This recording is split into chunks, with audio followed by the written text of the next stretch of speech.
પ્રદૂષણ મુક્ત પરિવહનને પ્રોત્સાહન આપવા અને ઈ મોબિલિટીના ક્ષેત્રે સુરતને દેશના અગ્રણી શહેર તરીકે સ્થાપિત કરવા સુરત મહાનગરપાલિકાએ ક્રાંતિકારી પગલું ભર્યું છે। કેન્દ્રીય જળશક્તિ મંત્રી સી.આર. પાટીલના હસ્તે દેશની પ્રથમ Surat green vehicle policy 2025 launch કરવામાં આવી। આ પ્રસંગે 163 કરોડના વિવિધ વિકાસ કામોનું ખાતમુહૂર્ત અને લોકાર્પણ પણ કરવામાં આવ્યું હતું, જેમાં સફાઈ કર્મીઓના સન્માન અને કલ્યાણ માટેના વિશેષ કાર્યક્રમનો પણ સમાવેશ થયો હતો। પીએમ મોદીના જન્મદિવસ પર દેશની પ્રથમ ગ્રીન વ્હીકલ પોલિસી લોન્ચ કરાયું છે। ગ્રીન પોલિસી ભારતમાં શહેર સ્તરે અમલમાં મુકાયેલી પહેલી એવી પોલિસી છે જેનું મુખ્ય ઉદ્દેશ્ય વાયુ પ્રદૂષણ ઘટાડવાનો છે।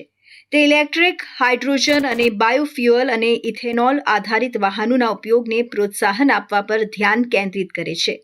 આ પોલિસી દ્વારા પાલિકા ગ્લોબલ વોર્મિંગ સામે લડવા અને નાગરિકોને સ્વચ્છ ઉર્જા આધારિત વાહનો અપનાવવા માટે પ્રોત્સાહિત કરવા માંગે છે। ગ્રીન વ્હીકલ પોલિસી હેઠળ ઇલેક્ટ્રિક વાહન ખરીદનારને વાહનના પ્રકાર અને કિંમત મુજબ 3,000 થી 1 લાખ સુધીનો સીધો ફાયદો મળશે।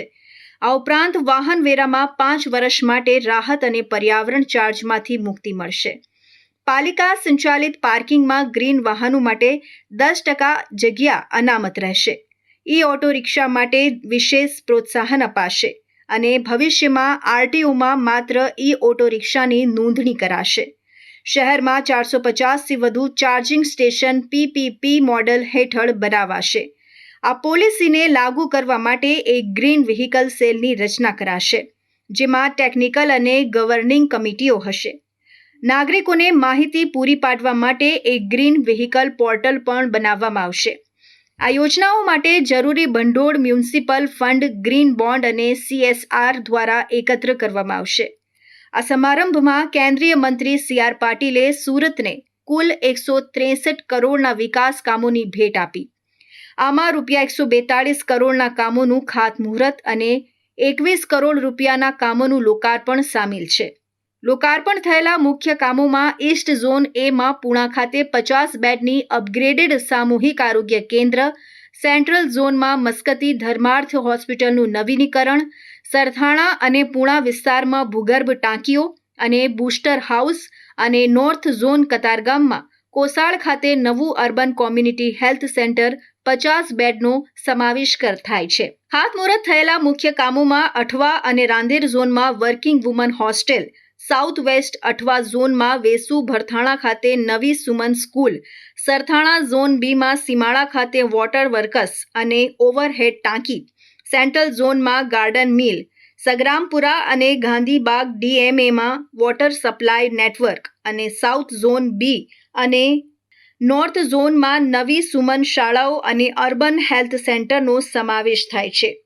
આ કાર્યક્રમનો એક મહત્વપૂર્ણ ભાગ સુરતને સુપર સ્વચ્છ લીગમાં સ્થાન અપાવનાર 6,000 કર્મીઓને બિરદાવવાનો હતો। કેન્દ્રીય મંત્રી સી.આર. પાટીલે કહ્યું કે સુરતને ખૂબસૂરત બનાવવામાં સફાઈ કર્મીઓનું યોગદાન અત્યંત મહત્વપૂર્ણ છે। તેમના આર્થિક અને સામાજિક કલ્યાણ માટે સફાઈ યોદ્ધા વેલફેર ફંડનો પ્રારંભ કરાયો છે। આ ફંડમાં રૂપિયા 10 કરોડનું આર્થિક ભંડોળ ઊભું કરવામાં આવશે। સફાઈ કર્મીઓને વ્યાજમુક્ત લોન, મકાન ખરીદી અને ઈ વ્હીકલ ખરીદવા માટે સહાય મળશે। તેમના બાળકોના શિક્ષણ માટે UPSC, GPSC જેવી સ્પર્ધાત્મક પરીક્ષાની તૈયારી, હોસ્ટેલ, ભોજન અને અનુસ્નાતક અભ્યાસ માટે સહાય અપાશે। મંત્રીએ ઉમેર્યું કે આ કાર્યક્રમ વડાપ્રધાન નરેન્દ્ર મોદીના જન્મદિવસની ઉજવણીના ભાગરૂપે આયોજિત કરાયો છે અને તે સ્વચ્છતા દૂતોના સર્વાંગી વિકાસનો પાયો નાખશે।